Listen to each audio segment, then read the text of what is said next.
Hubo un pueblo cuyo nombre quedó marcado por la sangre desde su origen. Un nombre que, al oído de Israel, encendía alarma. Un nombre que la Escritura usó como advertencia: Amalek. ¿Qué hizo Amalek para merecer una promesa tan terrible? ¿Para que Dios dijera que borraría su memoria? Hoy vamos a recorrer ese camino, desde su nacimiento en la genealogía de Esaú, pasando por el ataque cobarde en Refidim, hasta la declaración divina que sacudió a una nación. Lo que descubrirás no es solo historia antigua, es una lección sobre cómo el mal se anida, cómo ataca cuando menos lo esperamos y qué respuesta exige de nosotros como pueblo de fe. Imagina un campamento que acaba de experimentar la salida de la esclavitud, que ha visto señal y están cansados en los cuerpos y en las almas. Hay niños que lloran, ancianos que caminan con cuidado, mujeres que atienden llamas y atribuyen sentido a cada gesto. En ese momento, cuando los guerreros están en la vanguardia celebrando una victoria, se escucha el ruido de otra cosa. No un ejército que busca disputar el valor de una nación, sino un ataque a la retaguardia, dirigido a lo más vulnerable. Así comienza la ofensa que el nombre Amalek llegará a encarnar. Para entender la tragedia hay que volver atrás, al árbol genealógico donde nace la raíz de este conflicto. En Génesis encontramos las líneas que conectan a los grandes patriarcas. Esaú, hermano de Jacob, tuvo hijos que formaron naciones y clanes. Entre ellos, uno aparece con una sombra particular. Elifaz, hijo de Esaú, engendró a Amalek con Timna. No era solo una filiación, era el punto de partida de una identidad que llevaría resentimiento. Génesis 36:12 registra el nombre y la relación, y aunque al principio parece una nota genealógica, esa filiación lleva consigo historias antiguas, rivalidades, choques familiares que cristalizan en odio tribal. No hay, en el texto, una larga explicación psicológica del por qué Amalek se convierte en agresor. No es una novela que nos regale motivos íntimos. Es historia sagrada que registra eventos y a través de ellos enseña. Pero podemos leer entre líneas la rivalidad de Esaú con Jacob por la primogenitura, la humillación o la pérdida, las promesas incumplidas, todo ello alimenta un resentimiento que pasa de generación en generación. Ese rencor, no contenido ni corregido, se instituye como carácter nacional. Amalek crece como símbolo de una voluntad decidida a destruir, no solo personas, sino esperanzas, rituales y la memoria de lo que Dios actúa en su pueblo. Y entonces llegamos a Refidim. Si buscas en Éxodo 17, encontrarás el relato que cambia el curso de esa genealogía. Amalek aparece no como un rival honesto, no como un ejército que se enfrenta a otro en campo abierto, sino como un emboscador. No atacaron a los soldados, atacaron a los más débiles, a los que se demoraban, a los que cargaban los bultos, a las madres, a los niños. No fue guerra en igualdad, fue una agresión calculada. Esa fue la afrenta. Amalek escogió el momento de la vulnerabilidad para asestar su golpe. La escena en la llanura de Refidim es tremenda en su simplicidad. Israel está exhausto por el paso, por la tensión de la salida de Egipto, por la incertidumbre del desierto. Josué lidera a los hombres en la batalla. Moisés no va al combate con lanza ni armadura, sino con una vara en la mano y una responsabilidad que trasciende la táctica militar. Moisés sube a la colina con la vara de Dios, y en lo visible yace la imagen de la intercesión. Mientras él mantiene los brazos levantados, el pueblo tiene triunfo. Si los brazos bajan, la adversidad gana terreno. Es una imagen poderosa. La victoria no depende solo de la espada, sino de la perseverancia en la postura de fe. Pero Moisés no está solo. El texto registra que cuando sus manos flaqueaban, Aarón y Hur se acercaron y le sostuvieron las manos, uno por un lado y otro por el otro. Lo sentaron en una piedra y juntos sostuvieron la intercesión. Mientras los brazos de Moisés permanecían firmes, Josué dirigía la lucha y Amalek era derrotado. Hay en esto una lección que no podemos eludir.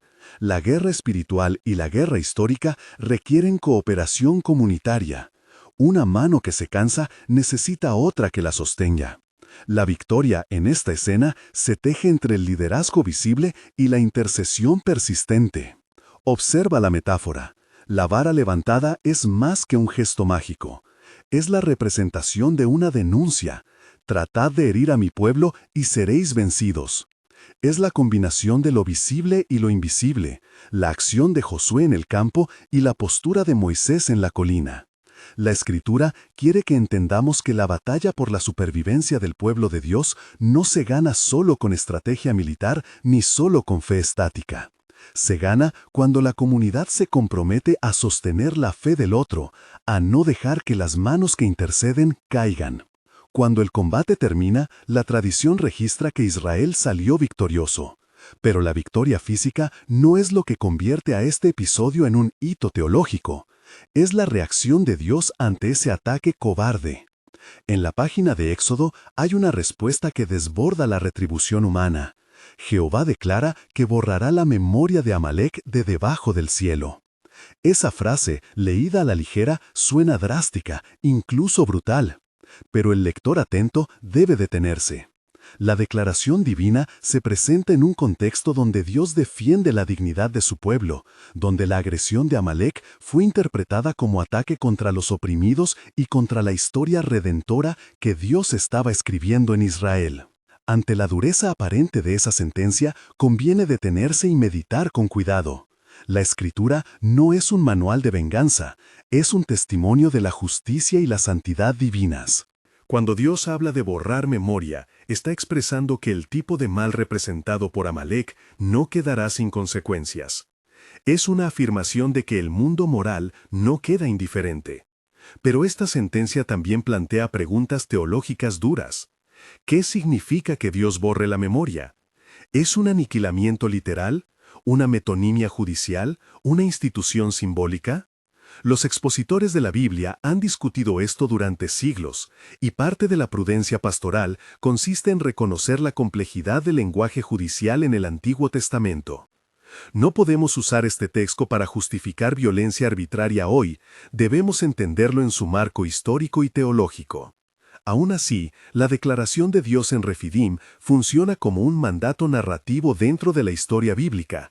Hace visible que hay cosas que no pueden quedar impunes. Amalek, que ataca a los débiles, entra en la categoría del mal que la justicia divina denuncia con severidad. Y la consecuencia humana de esa sentencia es que generaciones más tarde, cuando la situación requiere, Dios instruirá al rey de Israel para que actúe contra ese tipo de mal de manera decidida. Pero cuidado, decidida no es sinónimo de venganza personal ni de violencia sin límites. La Escritura siempre sitúa la acción dentro de un marco de juicio teocrático, con criterios y límites que la tradición interpreta con cautela. Antes de avanzar, imagina por un momento la escena. La colina, el hombre que no empuña espada, las manos que se levantan y son sostenidas por la comunidad. En esa imagen late una respuesta práctica a cualquier Amalek que quieras nombrar hoy. El enemigo que ataca a la retaguardia, que se aprovecha del cansancio, que hiere a quienes menos pueden defenderse, se vence no solo con estrategias de fuerza, sino con vigilia, comunidad y perseverancia en la intercesión. No es una solución instantánea, es una disciplina del pueblo. Y es además una advertencia. El mal sobrevivirá en formas que se adaptan, se disfraza y volverá a aparecer si no lo diagnosticamos y confrontamos. Pero volvamos al texto. La palabra del Señor se registra. He aquí que yo borraré la memoria de Amalek de debajo del cielo. Éxodo. Esa frase se convierte en mandato y en memoria. Por un lado, anuncia juicio, por otro, marca una promesa de Dios de que la impunidad no se perpetuará. La nación de Israel fue llamada no solo a recordar esto como una afrenta militar, sino a grabarlo en su memoria litúrgica y legal. Por eso, en Deuteronomio, siglos después, el recuerdo de Amalek vuelve como instrucción. No olvidarás y debes recordar. Es paradójico, se ordena recordar a quien se promete borrar. Esa tensión es intencional. La Escritura utiliza la memoria como herramienta pedagógica. Recordar el mal para no repetirlo, recordar el golpe para vigilar contra su repetición. En la mente del lector contemporáneo, esta tensión genera inquietud. ¿Cómo conciliar la idea de borrar con la exigencia de recordar? Aquí entra una dimensión teológica. Recordar la maldad de Amalek sirve para formar la conciencia colectiva de Israel.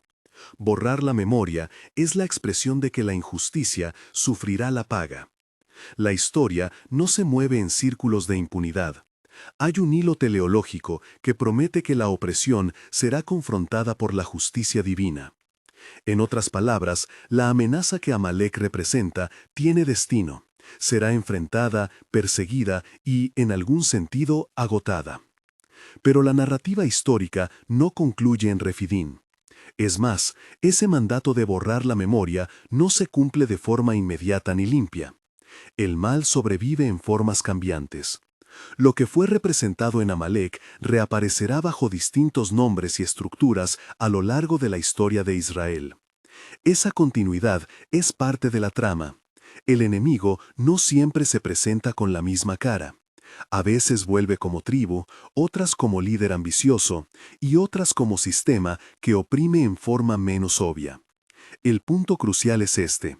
El espíritu que dirige aquel ataque a la retaguardia, el espíritu que ataca la fe cuando el pueblo está más cansado, es algo que la comunidad debe aprender a identificar.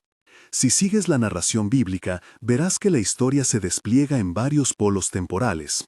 La sentencia contra Amalek será recordada y recuperada en el momento en que Israel necesita un juicio claro contra una amenaza persistente. No obstante, entre Refidim y esa restitución de la justicia hay décadas y cambios. Reinos que se elevan y caen, monarcas que obedecen o desobedecen, y la sorprendente aparición de personajes que parecen repetir el patrón genealógico de los primeros relatos. La escritura, con su habilidad narrativa, traza una línea que, aunque fragmentada, permite ver que la resolución no fue instantánea. El mal se reproduce y la comunidad debe responder con fidelidad permanente. Al relatar esto, no busco sensacionalizar la violencia ni glorificar la guerra. El objetivo de la exposición es pastoral y formativo: entender la dinámica espiritual que subyace y aprender cómo responder. Cuando la Biblia registra la orden de borrar la memoria de Amalek, lo hace desde la seriedad de la justicia divina, no desde la sed de revancha humana. Debemos leer con esa prudencia, tomar la lección ética sin convertirlo en pretexto para la violencia humana fuera del juicio legítimo y orientado por principios de verdad y misericordia. Una observación final sobre Refidim. La escena de la vara alzada y de las manos sostenidas por la comunidad nos interpela hoy. ¿Qué significa, en nuestro contexto, sostener las manos de los que interceden? ¿Quiénes son Aarón y Hur en nuestras iglesias actuales? ¿Quién se sienta junto a los pastores no para tomar la espada, sino para mantener la postura de fe en momentos de fatiga? Estas preguntas apuntan a la responsabilidad que tiene la comunidad de fe. No dejamos solo al que ora, no confiamos la lucha únicamente a los que combaten en primera línea. Somos un cuerpo que opera de formas complementarias. Y sin embargo, la historia no termina con esa victoria en el campo. La promesa de borrar la memoria de Amalek queda lanzada como un desafío a la historia. ¿Será verdad? ¿Se consumará la sentencia? ¿Desaparecerá por completo ese principio de odio? Lo que parece seguro en la página de Éxodo es que la dinámica del mal no es estática. Muta, resurge y pone a prueba la fidelidad de cada generación. Alguien diría que la lucha contra Amalek es una tarea generacional, y la Escritura, en sus pliegues, nos muestra que así es. La memoria del mal debe ser enfrentada por cada nueva camada que hereda la libertad. En el eco de ese mandato encontramos la tensión moral que acompañará a Israel: recordar para no olvidar, y no olvidar para no repetir. No es un llamado a la venganza, sino a la vigilancia santa. No es un permiso para el odio, sino una exhortación a no tolerar la crueldad que se disfraza de poder. No es una receta para aplicar hoy en términos de política o de violencia colectiva, sino una lección espiritual. Cuando el mal ataca a los vulnerables, la respuesta debe ser inmediata, articulada y sostenida por la comunidad de fe. Si esta historia te intriga y estás sintiendo el peso de estas preguntas, escribe Jehová Nisi y comparte este vídeo con alguien que necesite escuchar esto. Hay lecciones aquí que van más allá de la curiosidad histórica, moldean cómo enfrentamos la injusticia hoy. Volvamos ahora a la narrativa. La promesa de borrar la memoria de Amalek no quedó como mera retórica. Entre las páginas del Antiguo Testamento se encuentran rastros de que la deuda moral con ese pueblo, o, mejor dicho, con el espíritu que representaba, no fue saldada de una vez por todas. Más adelante, en los libros históricos, Israel se enfrenta nuevamente a pruebas de obediencia. Los reyes reciben mandatos claros, las decisiones se miden y las consecuencias devienen en destino de naciones. En este tejido, la figura de Amalek reaparece, no tanto como un remanente tribal evidente, sino como un eco que se manifiesta en la desobediencia humana y en la persistencia del mal. Hay que prestar atención a una figura crucial en esa continuidad, el rey. El texto de 1 Samuel eventualmente nos muestra un momento en el que la soberanía humana choca con la soberanía divina. Dios envía a través del profeta una orden que, en términos narrativos, parece cumplir con la sentencia declarada en Refidim. El tema aquí no es la eficacia de la violencia, sino la fidelidad a la instrucción divina y las consecuencias de su incumplimiento. Un rey que obedece a medias, que retiene lo mejor para sí, que hace concesiones en nombre de compasión mal aplicada, transforma la justicia en excusa para su propio interés. Esa discusión sobre obediencia y sus límites surge ya como un desarrollo lógico en la historia, y nos obliga a mirar las pequeñas traiciones que erosionan la lucha justa contra el mal. Pero antes de entrar en la crónica de Saúl y Samuel, es necesario detenerse en el significado tipológico de Amalek. No es exagerado afirmar que Amalek funciona en la escritura como un arquetipo. Es el principio del odio que ataca a la retaguardia. Eso significa que Amalek no solo es una nación antigua con un comportamiento atroz, se convierte en una categoría espiritual. ¿Qué caracteriza a ese principio? Primero, su cobardía, atacar cuando el adversario está menos preparado. Segundo, su selectividad, escoger a los ancianos, a las madres, a los niños, a los que cargan.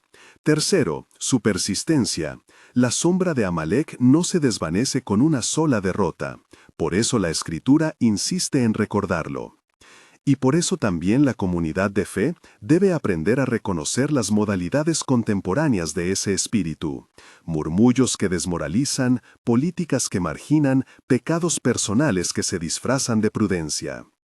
Tal vez te preguntes, ¿es legítimo leer a Amalek como algo más que un pueblo histórico? La respuesta es sí, con cuidado hermenéutico. La tipología bíblica no elimina el hecho histórico, más bien lo eleva a una lección para la vida espiritual. El peligro surge cuando se toma la tipología y se usa para justificar acciones fuera del marco bíblico, o cuando se interpreta la declaración divina como un cheque en blanco para la violencia humana. No es eso lo que proponemos. Lo que hacemos es aprender a diagnosticar el mal, a no romantizarlo ni minimizarlo, y a planear una respuesta comunitaria que combine oración, intercesión, corrección y, cuando sea necesario, medidas legales y éticas que protejan a los vulnerables. En Refidim, la combinación de liderazgo, intercesión y cooperación produjo victoria. Los brazos levantados sostenidos por compañeros nos hablan de la necesidad de no enfrentar la batalla espiritual a solas. La historia del pueblo de Dios contiene en este episodio una norma práctica para hoy. Cuando alguien está bajo ataque, la iglesia debe sostenerlo. Cuando un liderazgo flaquea, la comunidad debe intervenir para sostener la fe. No es una llamada al combate violento, es una llamada a la valentía sacrificial. A quien va al frente hay que apoyarle, al que ora hay que mantenerle, al que herido necesita ayuda hay que darla sin demora. Es en ese punto que la narrativa bíblica deja una marca indeleble. La memoria de Amalek debe ser empleada como antídoto contra la indiferencia. No olvides que el mandato de no olvidar aparece en Deuteronomio. Recordar no para alimentar rencores, sino para educar la justicia. La memoria bíblica es pedagógica, nos enseña a distinguir entre las ofertas genuinas de paz y las tácticas de rapacería que buscan aprovechar la fatiga ajena. Mientras cerramos este bloque de la narración, debemos confrontar la pregunta que se impone. ¿Qué significa para nosotros hoy que Dios haya declarado la eliminación de la memoria de Amalek? No es un llamado a la ejecución humana, sino una afirmación de que la justicia de Dios es real y que la maldad no es eterna. Es una promesa que nos desafía a actuar con coherencia cristiana, a no colaborar con la opresión, a proteger a los vulnerables, a no negociar con el pecado que se disfraza de conveniencia. Y nos recuerda que la victoria que buscamos es, fundamentalmente, la victoria sobre lo que nos corrompe por dentro, la venganza, el resentimiento, la indiferencia. Sin embargo, la historia bíblica nos adelanta una verdad inquietante. Eliminar la memoria de Amalek en el plano humano no es sencillo. Muchas veces las decisiones se retardan, los líderes vacilan y las heridas no se curan sin un esfuerzo determinado. La voz profética que llama a la acción será necesaria de nuevo, y la obediencia plena será el criterio que definirá destinos. Aquí, en este punto de la narración, se abre una línea que conecta Refidim con los acontecimientos futuros. El mandato divino se mantiene, pero su cumplimiento humano queda en deuda. Y esa deuda tendrá consecuencias. Mientras lo pensamos, te invito a mirar hacia adentro. ¿Cuál es el Amalek que ataca tu retaguardia hoy? ¿Cuál es la actitud, la relación o el pecado que aprovecha tu cansancio para lastimarte? Identificarlo es el primer paso. Pero no basta con identificar, hace falta la decisión comunitaria de no dejar que el mal persista. La historia de Amalek nos obliga a escoger, o permitimos que el mal se instale en nuestras sombras, o respondemos con fidelidad, intercesión y, cuando corresponda, con corrección firme. La narrativa, por ahora, nos deja en el filo de la promesa. La declaración de borrar la memoria es una palabra que resuena a través de los siglos, y la pregunta que queda flotando en el aire es la que sostendrá el resto de la trama. ¿Cómo responderá la comunidad humana y, específicamente, Israel ante ese mandato? La respuesta implicará profetas, reyes y decisiones que cambiarán el destino de naciones. Pero eso pertenece a la siguiente estación de nuestra lectura. Antes de avanzar, toma un momento para fijar lo esencial. Amalek es más que un nombre, es una advertencia. Refidim nos enseña la necesidad de intercesión y apoyo comunitario. La promesa divina confirma que la justicia no es caprichosa, aunque su cumplimiento pase por manos humanas. Y si hay una lección para hoy, es esta. No permitas que la fatiga te deje sin defensa. No dejes que la comunidad se debilite. No aceptes la desobediencia parcial como si fuera obediencia. En el silencio que queda tras la escena de la colina, mientras el polvo se acomoda en la llanura, algo más comienza a cernirse sobre la historia. Las consecuencias de la obediencia y de la desobediencia tomarán forma en siglos venideros. Personajes surgirán, decisiones serán tomadas, y el espíritu que Amalek encarna volverá a aparecer bajo otras máscaras. La pregunta de fondo, la que atraviesa todo el relato, no es histórica únicamente, es moral y espiritual. Cuando el mal se presenta en forma de ataque a los débiles, ¿qué elegimos nosotros, aquí y ahora? La respuesta de la comunidad, o su ausencia, tendrá consecuencias. Y esas consecuencias se harán carne en la historia de Israel a través de reyes y profetas. Ahora la narración avanza por ese corredor de decisiones humanas que decidirán si la palabra de Dios encuentra cumplimiento pleno o queda a medias, diluida por la debilidad del corazón humano. Llegamos así a un rey, Saúl, un hombre ungido para liderar, con carisma y apariencia de liderazgo, pero con un corazón que no siempre se somete por completo a la dirección profética. El relato en 1 Samuel 15 es una advertencia cruciforme. La orden divina para Saúl parece clara y completa, no deja espacio para medias tintas. El profeta Samuel transmite un mandato que en términos humanos resulta duro pero coherente con la palabra pronunciada en Refidim. eliminar a Amalek, no dejar remanente que pueda perpetuar ese modo de operar maligno. Saúl sale a la campaña, con su ejército, cumple en parte, derrota a los amalecitas en el campo y trae ante sí lo que considera lo mejor: víctimas para ofrecer, bienes para preservar y, sorprendentemente, al rey Agag con vida. Saúl justifica su elección con una lógica que pareciera pastoral a primera vista: conservar lo bueno, ofrecer lo valioso el Señor. Pero esa compasión selectiva oculta una tentación peligrosa, la de negociar la obediencia bajo la apariencia de piedad.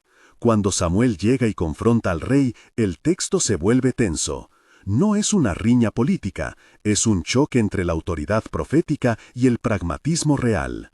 Samuel pregunta lo que era necesario preguntar: ¿por qué no obedeciste la voz del Señor? Saúl ensaya explicaciones: el pueblo, el botín, la intención de ofrecer sacrificios, pero la réplica profética cae con peso. ¿Acaso el Señor se complace con holocaustos y sacrificios o con obediencia? 1 Samuel 15:22 en su espíritu. Aquí la Biblia no está exigiendo un ritual vacío, está reclamando integridad moral. Cuando Dios da una instrucción, no se negocia en nombre de la piedad aquello que Dios ha juzgado necesario para preservar el bien mayor. La consecuencia es severa pero lógica: la desobediencia de Saúl provoca el rechazo divino de su reino. Samuel ejecuta a Agag, un acto que, narrativamente, cierra el capítulo legal de la orden, y el pueblo se queda con la lección amarga de que la obediencia parcial no es obstacle a la justicia. Más vale obedecer íntegramente que ofrecer lo que sobra de la desobediencia. No se trata de celebrar un procedimiento violento, se trata de subrayar que el mal no puede ser rescatado ni domesticado con excusas piadosas. Lo que representa Amalek, el ataque a los vulnerables, la persistencia del odio, no se neutraliza con concesiones que preservan su simiente. Existe una dimensión pastoral importante en este pasaje. La compasión mal entendida puede convertirse en cómplice del mal.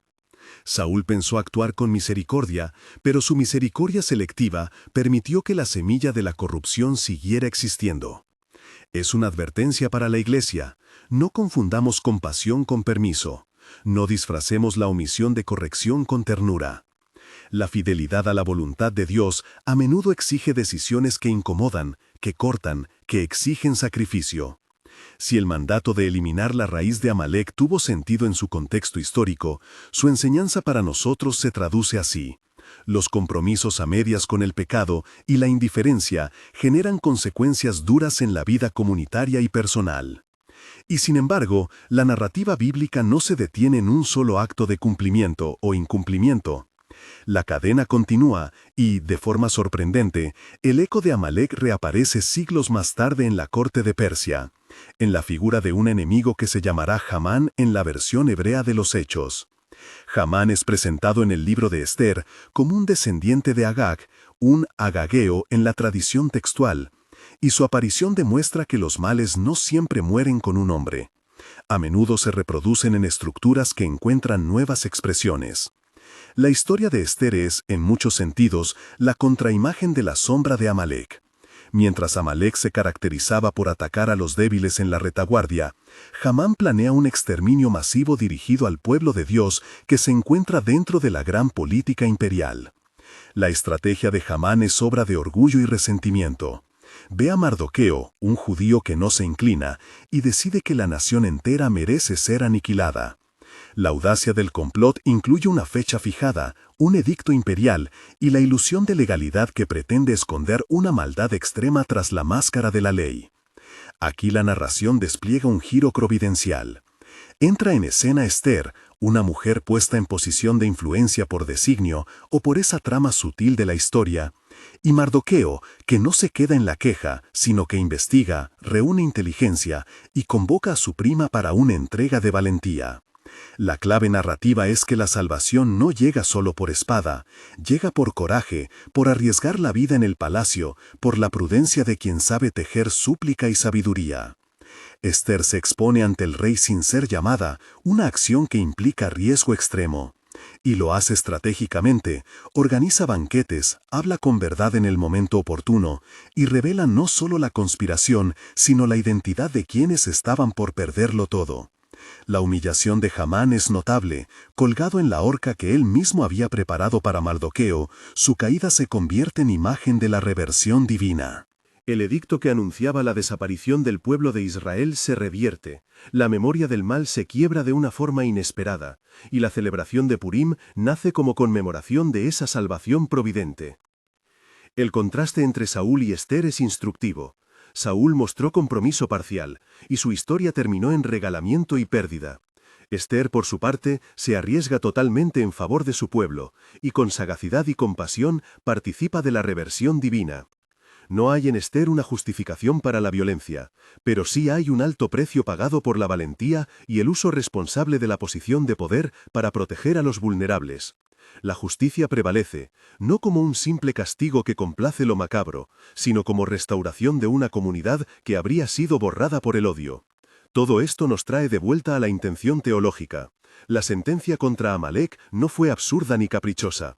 Fue anuncio de que ciertas dinámicas del mal no se tolerarán para siempre. La cadena desde Refidim a una Samuel y hasta Ester muestra cómo la justicia divina trabaja a lo largo del tiempo, a través de generaciones y circunstancias, usando medios diversos, la acción profética, la obediencia o desobediencia de los líderes, y el valor de individuos que se arriesgan por la comunidad. La moraleja no es simplista. Nos releva a la responsabilidad radical. Si el mal sobrevive cuando lo alimentamos con concesiones, la tarea de la comunidad es, con sabiduría y valentía, cortarlo de raíz. Ahora conviene detenerse en la tipología y extraer 3 verdades que debemos recordar con claridad. Primera verdad, el odio se hereda. Lo que una generación normaliza, la siguiente lo hereda como costumbre. Señalar a Amalek como origen no es buscar un culpable sencillo, sino advertir que las estructuras mentales de rencor y venganza se vuelven cultura. La prevención requiere diagnóstico, enseñanza y, sobre todo, la práctica de otras memorias. Memorias de perdón que transformen, memorias de justicia que no permitan que el rencor se vuelva ley. Segunda verdad, Dios ve. La narrativa bíblica nos asegura que lo que ocurre en la retaguardia importa al Señor. Atacar a los vulnerables no es una estrategia que convenga, es una afrenta moral que llama la atención divina. No hay anonimato moral bajo el cielo. Esta verdad sostiene la esperanza. Aunque las cosas parezcan quedar impunes por un tiempo, hay una trazabilidad moral que no se pierde. Tercera verdad, la justicia puede tardar, pero llega. La restitución no siempre es inmediata. A veces necesita compases de tiempo, personas valientes y la acción concertada de la comunidad. Ester no vino en el mismo día de Refidim, vino siglos después, pero vino. La paciencia activa, oración, intercesión, fidelidad y acción es la virtud que acompaña a esta verdad. Con estas verdades en la mano, volvemos a la pregunta práctica que atraviesa todo este relato. ¿Qué significa esto para ti, para mí, para nuestra comunidad hoy? Amalek no es un expediente arqueológico enterrado. Es una categoría para nombrar aquello que ataca cuando estamos exhaustos, aquello que busca destruir la esperanza cuando las defensas están bajas. En la vida contemporánea, Amalek puede asumir muchas formas. Rencores familiares que se transmiten, estrategias económicas que aprovechan la vulnerabilidad, actitudes de indiferencia ante el sufrimiento ajeno, pecados personales que se ocultan porque nadie lo verá. Diagnosticar el Amalek personal es el primer acto de redención. Permíteme ser concreto. ¿Cómo identificar a tu Amalek? Observa estas señales. Aparece cuando estás cansado o tropezando. Se dirige hacia lo que más aprecias, fe, familia, vocación. Se disfraza de consejo prudente o de compasión que en realidad es complicidad. Ama a la verdad que te cuestiona. Si algo en tu vida prospera a costa del dolor ajeno, eso tiene olor a Amalek. Si toleras pecados porque te dan confort inmediato, eso es Amalek. Si retienes para ti lo que debías destruir, como hizo Saúl con el botín, eso es Amalek. Una vez identificado, ¿qué hacer? Aquí van pasos prácticos que la comunidad y el creyente pueden aplicar hoy, con la misma seriedad con que Israel afrontó su desafío. Primero, nombrar. Trae al aire lo que se escondía en la sombra. Decir la verdad en comunidad quita poder al demonio del secreto. No minimices, no normalices, nombra. Segundo, confesar y cortar. El pecado y la complicidad requieren confesión. Y muchas veces, cortar implica separación de prácticas, de relaciones o de opciones que han permitido que Amalek prospere. No es siempre dramático, puede ser una decisión cotidiana, dejar una costumbre, cortar una conversación que alimenta el resentimiento, desconectar de influencias que hieren. Tercero, buscar acompañamiento. Aarón y Hur sostuvieron a Moisés. Nadie vence solo. Busca pastores, amigos bíblicos, líderes de confianza que sostengan tus manos cuando flaqueen.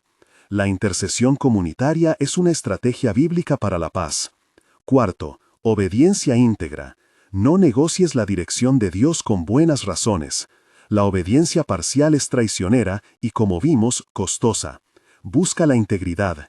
Si la palabra pide cortar, corta. Si pide perdonar, perdona con disciplina. Si pide confrontar, hazlo con amor y verdad. Quinto, oración persistente. Moisés con la vara alzada nos enseña que la victoria no es instantánea. Es una práctica de perseverancia. La intercesión no es solo pedir resultados, es sostener la postura de fe mientras Dios obra en tiempos y en formas que a veces no comprendemos. Sexto, usar la sabiduría legal y ética cuando corresponda. La Iglesia no es un Estado. Muchas veces la protección de los vulnerables requiere procedimientos legales y medidas concretas. No confundas espiritualidad con pasividad. La fe activa implica usar todos los medios legítimos para la protección de la vida y la dignidad humana. En todo esto, es esencial mantener una advertencia. No transformes las lecciones bíblicas en licencia para la violencia o para el odio. El relato de Amalek nos llama a luchar contra la maldad, no contra personas como si fueran meros entes deshumanizados. La diferencia entre justicia y venganza es el corazón con que actuamos. La justicia busca restauración y protección, la venganza busca satisfacción personal. La Escritura, aun cuando registra ejecuciones o juicios, lo hace en un contexto teológico y judicial que no se traslada sin reflexión a la vida secular. Vuelvo a las figuras de la historia para terminar de tejer la lección. Moisés, con su vara y su comunidad. Saúl, con su fallo de obediencia. Samuel, con su palabra profética. Esther, con su valentía. Cada uno de ellos nos muestra facetas de la respuesta humana ante Amalek. Intercesión, fidelidad, confrontación profética, valentía sacrificial. Si somos una comunidad que aspira a ser fiel, debemos cultivar todas esas prácticas. Antes de cerrar, permíteme ofrecerte una breve guía pastoral que puedes aplicar esta semana. Haz una lista silenciosa y honesta de aquello que ataca tu retaguardia. Puede ser una palabra, una costumbre, una relación, un miedo. Escríbelo. Busca a 2 personas de confianza en tu comunidad para compartir esa lista. Pide que oren contigo y que te ayuden a tomar decisiones concretas para cortar lo que alimenta el daño. Programa un tiempo diario de intercesión de 5 minutos para sostener tus manos al estilo de Moisés, no con magia, sino con disciplina. Pide fuerzas para mantener la fe cuando flaquees.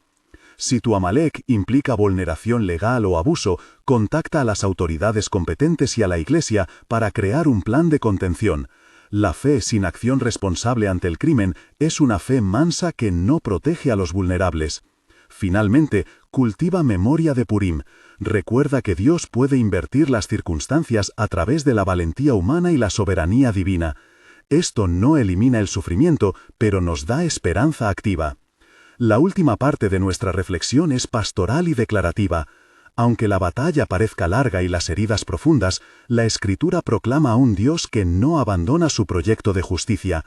Jehová Nisi, el Señor es mi estandarte, es una declaración que recurre en la tradición para recordar que aun cuando el viento sopla en contra, hay un estandarte que nos mira y nos sostiene. Ahora, en humildad y en confianza, sostengamos esta verdad en oración. Padre, te damos gracias porque ves lo que muchos no ven, porque en la soledad de la retaguardia tus ojos no se apartan. Señor, confieso delante de ti las zonas donde hemos permitido que Amalek permanezca, los rencores heredados, las concesiones a medias, las heridas no tratadas. Danos valor para nombrar, sabiduría para cortar y fidelidad para obedecer sin reservas. Envía a Aarón y Hur a nuestras comunidades, que haya manos que sostengan a los que oran, brazos que levanten al fatigado, voces que proclamen la verdad con amor. Protege a los vulnerables, guía a los líderes hacia la obediencia íntegra, y si es tu voluntad, revierte aquello que parece irreversible para tu gloria y para nuestra salvación. No te damos fórmulas, te pedimos tu presencia para que nuestra respuesta sea prudente y santa. En el nombre de Jesús confiamos y pedimos. Amén. Si esta historia te ha movido, quiero invitarte a algo concreto. Comenta abajo cuál es tu Amalek hoy y declara con nosotros Jehová Nisi. Suscríbete para que juntos profundicemos estas lecciones y aprendamos a sostener las manos de quienes luchan. No olvides compartir este video con alguien que necesite escuchar que la justicia de Dios, aunque a veces tarde, es real, y que la comunidad fiel debe estar lista para sostener la lucha. Jehová Nisi.